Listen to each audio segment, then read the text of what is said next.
Thanks for speaking to us, It's a pleasure. Martyn. How to introduce you? Human League, Heaven 17, the work with Vince Clarke. But today, because obviously we're here as the Chartered Institute for IT, I want to talk to you a little bit about the crossover stuff that you're doing. Particularly, I suppose we can start with Illustrious. It's mentioned on your website, artistic and digital collaboration. Can you tell us a little bit more about that? Well, we formed Illustrious nearly more than a decade ago now, 12 years ago, when we could see that the record industry was going down the toilet.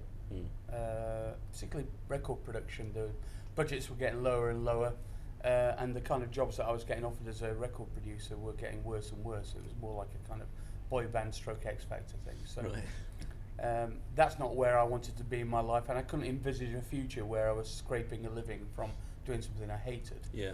So I talked to Vince about it and said, "Can we? Would you be interested in forming a company where we exploited this three-dimensional sound system that we helped design for the National Centre for Popular Music in Sheffield, which that particular museum was a disaster and closed after a year, but part of it was a 3D sound auditorium. That's why we designed the software. And so we decided to start experimenting with spatialized sound for big public events and outdoor and indoor installations and launch events and such like. And I naively thought it would take a couple of years because of my reputation and everybody wanted to employ me, and in fact it took about 6 or 7 years before it started turning a reasonable profit. But it has been my main source of income for the past 7 or 8 years, and we're now getting bigger and bigger jobs. Vince has stepped back a little bit because he now lives in America, so he only now gets involved in the big compositional jobs, but the more kind of, shall we say, esoteric soundscape stuff I tend to do on my own now. Okay, that's interesting. Now, one of the things that leapt out at me as being almost counterintuitive was the work you did with the Noise Abatement Society last year. So I was interested to hear your description of that. 18 speakers, was it, in this space that were kind of... down on, you're talking about the Brighton project, the West Street Story it was called, project. Quite curious, we were approached by, it's not the royal we, by the way. There are some other people in the company. We were approached by a woman called Lisa Lavia, who's head of the Noise Abatement Society, who's very switched on about the idea of positive soundscaping in urban environments. In other words, even the Noise Abatement Society now acknowledge that cities are going to get busier and busier. They're not going to get quieter and quieter. No matter how much we'd like to be King Canute and say, just be quiet. There are certain things you can do, like nighttime deliveries and quieter reverse sounds on lorries, or little things like that, and people having a bit more consideration for each other. But it's moved on a bit since the organisation was formed in the late 50s, I think, and now they're looking into positive ways that they can actually modulate the sound environment for and make urban environments a better place for people in the future. So they did this experiment in Brighton. They said, would you be interested in approaching this section of West Street in Brighton, which, for those of you who don't know, Brighton is there's a whole bunch of nightclubs that are all in pretty much the same place at the end of this street called West Street. And there's a big dual carriageway that runs along by the beach, and it's right at that end. So there are probably a total capacity of about 10,000 people that can go in these nightclubs, and they all kind of turn out from bars. They all turn out from bars at roughly the same time and get a bit antsy when they're waiting to go into nightclubs. They're off their heads, drunk, and generally cold if it's in the middle of winter as well. So they said, would you be, and they have a lot of people getting impatient, fighting, throwing bottles, shouting at each other, causing general mayhem. and they said, the police normally have like 3 vans there full of dogs, and arrest maybe a dozen people on average every Friday and Saturday night with all the hen and stag parties. Sure. So they said, would you be interested in doing an experiment where we install a 3D sound system in this area, which is about 100 metres long, covers both dual carriageways, and so it's about 50 metres wide by 100 metres long by about 15 metres high. So we installed a whole bunch of speakers, populated the bounds of where the speakers are with our soundscapes from the past and some new stuff, like famous club songs that they might be familiar with, slowed down by 50%, for instance. Okay. We did Beyonce's Countdown, but in the same pitch, right? So this was pretty good. Yeah. They loved that. So it was I went a month before we installed the whole thing to do a kind of recce. It was chaos. People were getting arrested, getting carted away. There was people being glassed. It was a night, and just general arguments, and stuff like that. On the actual night we did this, and we were doing it for 5 hours, I said, look, I'm only going to do this if I'm well protected. So we ended up with a big porter cabin with guards and everything. I said, I'm only, because I've seen what it's like. It's like a war zone, right? Yeah. If they turned on me, I'd be in trouble. It worked so well that there was no arrests at all. In fact, they redeployed the police at midnight to other places in the town because they said they were just wasting their time there. Everybody was in a good mood. They were still having fun. It wasn't like we were hypnotising them or anything. It's just enough of a kind of engagement that people felt like they were still feeling they were enjoying themselves and it was special. Right. But not bored, Yeah. I think is the word. Yeah. Because people are going for a good time. They're not going to create havoc normally. They're going to have a good time. But if they get a little bit off their faces, perhaps they just lose control. Just a bit yeah. So, having had that a successful Excuse me. pilot with that, is there plans to roll these sorts of things out at other places, or? We want to. Lisa Levier from the Noise Abatement Society runs this this discussion. Committee, consultative committee for positive urban soundscaping in the whole of the EU. So they have conferences once in a while at Brighton Town Hall, one of which I went to. People from all over Europe are fascinated in this because the potential for cutting down on the cost of policing and accident and emergency in problem areas is quite big. So this is the City of Brighton Council are looking into potentially putting it in permanently if they can raise the funding. A smaller version, I don't think it would be quite on the scale, but a smaller version. And the study, which was supported by the University of Sussex, Harry Witchell, who's a kind of behavioural analyst, lectures there, and he was doing a live analysis via live video feed of people's behavioural patterns and analysing them. And they put together a presentation now, which they're taking around interested conferences around the world to show the positive effects of this. So this is a slow process. Yes. They're not. Nobody's going to go, boom! Look, here's a couple £100,000. Sure. It'll take a while to filter in. Yes. But the exciting thing for me is if it could be regarded as, it could somehow filter in as being recommended as best practice for things like architectural colleges. Yeah. And urban planning. People are looking into this thing. There's an interesting new, even some really quite conservative, with a small c, city councils. A lot of them are looking into the idea of sound walks now, and things to alter the environment positively and maybe provide a bit of historical and geographical context. Right. And cultural context to certain areas.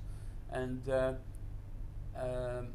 for instance, the people at the City of London who were in charge of the Millennium Bridge, which we've just done a big installation for, approached me afterwards and said, we've had this thing, we did a study a couple of years ago and we want to do a sound walk between a lot of different famous places, particularly at weekends when it's empty in the city. Yes. to try and keep people engaged with the whole concept of coming to the City of London, providing more trade. Yes. And so what's the back office of that kind of thing? If you've got a sound walk where you need sound, you need it delivered somewhere, where does it come from? Is there a computer set up somewhere that it types it out? And oh, right. So again, on the technical side. Yeah, now, that's okay. happening. Yeah. I'm sure the members will be normally listening to people technical say bits. they don't want to talk about Oh this no, stuff. we're up you for do that. want to talk about it. Okay, well, we always have to identify where we can put the control elements. Yeah. So basically, it's a computer, normally, always a Mac in our case, either a laptop or a Mac Mini or something Mac like that. Mini or something with it. That runs a piece of software called 3D Audioscape, on which we spatialise the sounds. Mm-hmm. The front end of it is Logic Pro, which is a industry standard compositional tool. Logic Pro feeds into 3D Audioscape. We then spatialise the sounds. We have a visualisation program which shows where the sounds are in 3D on a kind of virtual. Well, it looks like 3D air traffic control essentially. Right. So we can move up to 16 different sound streams at 25 frames a second in any direction we want, in any axis we want. And we normally input this with a joystick per channel. We use a joystick with a height control. So you've got X and Y that way, and then the height controls there. So three-dimensional mixing. Three-dimensional spatialization, yeah. And it records it in X. The X, Y, and Z axes are recorded in 3 MIDI controller values. Okay. So it's pretty.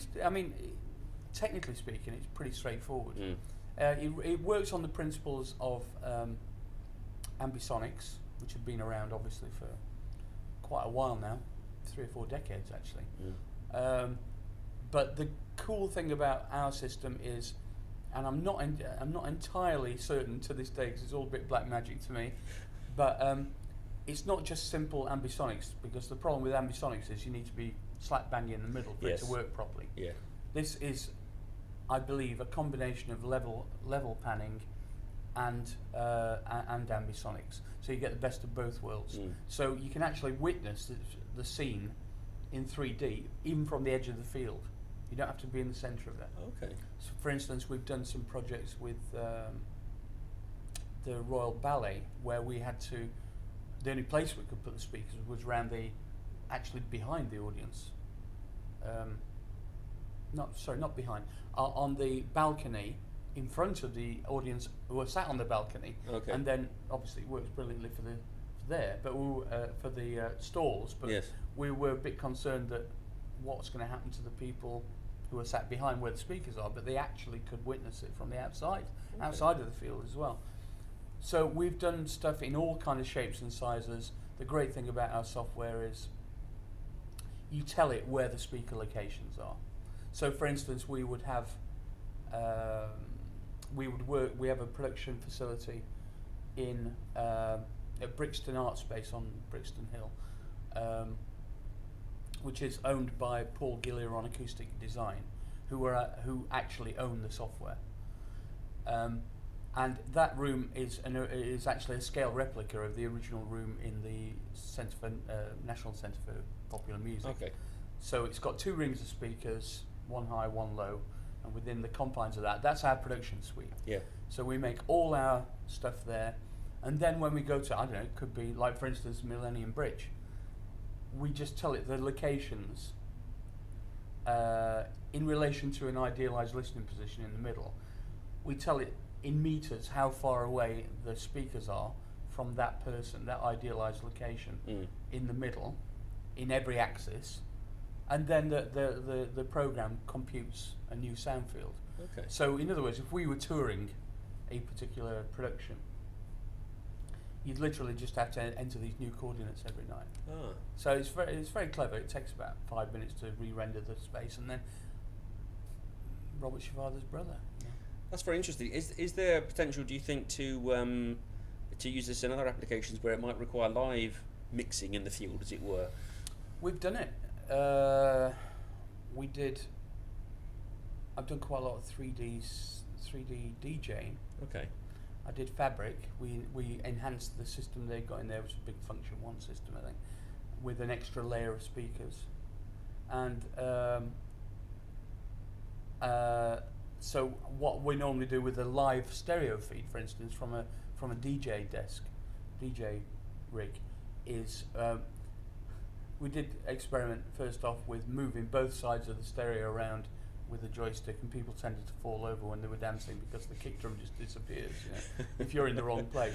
So what we do is we tend to lock one side of the stereo to a low location in the centre, and then we move the other side of it around, so it gives this fantastic spatial effect. But in theory, you could have somebody live controlling every single sound stream. Yeah. It'd be like a choreographic thing. Yeah. In fact, we've done 3 projects with the Royal Ballet, and one of the things that we want to develop in the future is sensor technology on the dancers, so that you can use them as kind of controllers for spatiality. Okay. For the audience. Yes. So the dancer is the avatar for the audience's spatiality. Yeah. It's really quite an interesting concept. It does seem interesting because you've taken a lot of things that were already there, like your music software, mixing's a well-known thing, isn't it? As you say, audio, sonics, and so on and so forth, and brought them together with this kind of software layer that you've produced, and created quite a new little. Yeah, well, it's a niche, and it's quite a powerful tool. Yeah. It's an extremely powerful tool. The other fantastic thing about it is, and I'm not selling the software, by the way, I don't care, we use it, but is that it's very easy to teach people. So, for instance, we're doing we did a kind of pilot for this last year. We did a theatre show, a one-woman show with a woman called Nikki Norton, and she wrote an entire piece of theatre based around the idea of her interacting with 3-dimensional sound live on stage. Oh, okay. So and she performed all the other characters in the drama, and we transmuted their voices into different styles and sounds using various techniques. Yeah. So she's kind of in this invisible dream world and interacting with various things in 3-dimensional space, sound space. Yeah. So that sort of stuff, and we're doing a whole touring show of that coming up, for instance, and it's going to Amsterdam, it's going all the way around the UK. This, as you can see, it's more about having an artistic appreciation of what the capabilities are of the technology, because it's just a tool. Yes. Like everything else. Yeah. That's like, people who are involved in the technological world and the complexity of building more and more complex pieces of software and stuff sometimes forget that actually it's what you do with it that counts. Yeah, it's not the actual stuff. It's not the actual. Whilst it's great to get awards and maybe definitely great to get paid a lot of money for it, it's really the exciting stuff is the creative end. Yeah. This seems like a fulfilment of the future that music for airports was kind of predicting in the 70s, doesn't it? It's precisely it. And the ambient nature of it is something that we embrace completely. Going back to the Millennium Bridge project, which was a piece of ambient electronic music, kind of Eno-esque, I suppose you'd say, quite hypnotic, but with a layer of meaning on top. We employed a poet called Mario Petrucci to write a script, essentially, based around the nature of the North Bank, the South Bank, and the river itself in different sections. So the bridge was actually, if you like, appeared to be a sentient and talking to you. Right. So it's like talking about itself. Yes. And having the technology to do that and make sense of it all is our specialised kind of practice, really. It's not just about, of course, anybody can come in and we can teach them in no time, how to actually spatialise things and try and imagine how to use it. I mean, I spend a lot of time, not a lot of time, but a significant amount of time going to architectural colleges and actual professional practices, CPD meetings, trying to enthuse them and inspire designers and architects and urban planners about the positive possibilities of sound in these environments from the outset of their designs, not as something that's tacking it on not afterwards. Tacking it on afterwards as a kind of like a cherry on the cake. it needs to be part of the ingredients for the cake from the outset. Yes. Yeah. And there is another thing about coming in at the last minute with sound as well, which is normally there's no budget left. Yes. I've lost count of the number of times I've heard this. They love the idea of it, and they go, "Oh yeah, but we spent all the money on, you know, Paving the latest spigots or whatever." Yes. Yeah. Absolutely.